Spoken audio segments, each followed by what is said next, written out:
Hi, everyone. Last time, I ended with a bit of honesty. It's clear I'm no meteor star.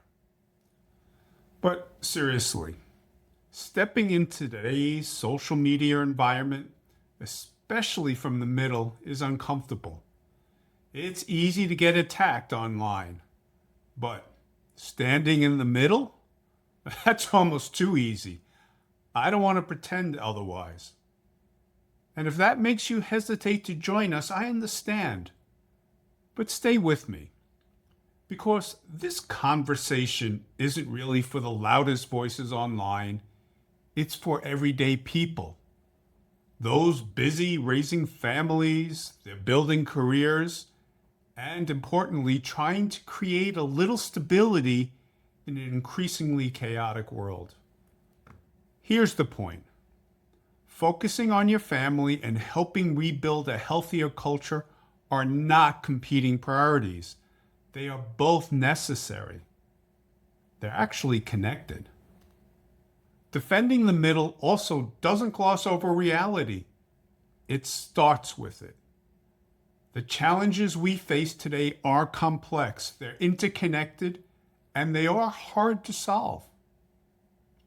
But I'm optimistic, and that optimism comes from experience. With over more than 35 years in international business, I've seen the same pattern again and again.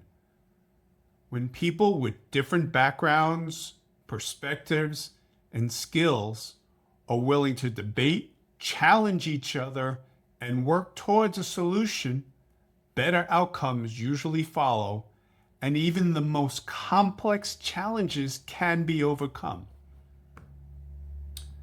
That tension, when handled well, is the secret sauce of real progress. Too much agreement often leads to groupthink, and groupthink produces solutions that might feel good or sound right, but often fall short, or even create new problems down the line that were unanticipated. But the middle is asking for something different. It asks us to accept that complex problems rarely have perfect one-step solutions. And that's not a weakness, it's realism. Progress happens through imperfect but meaningful steps. You debate and argue. You move forward. You learn, you adjust, and then re-debate, if that's even a word, and move forward again.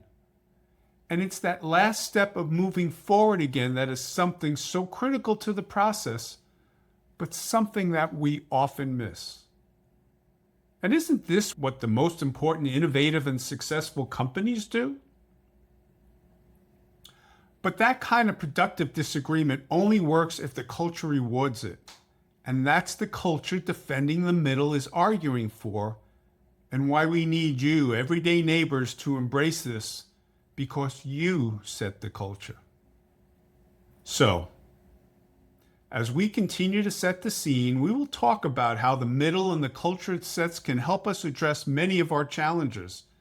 They make us more successful, and over time, helping us come together as a nation. So where should we take this conversation next? How about with a question? Are we open to nuance? So if you think the middle deserves a seat at the table again, engage with your friends and colleagues and push this concept forward. We'll talk again soon. Thanks.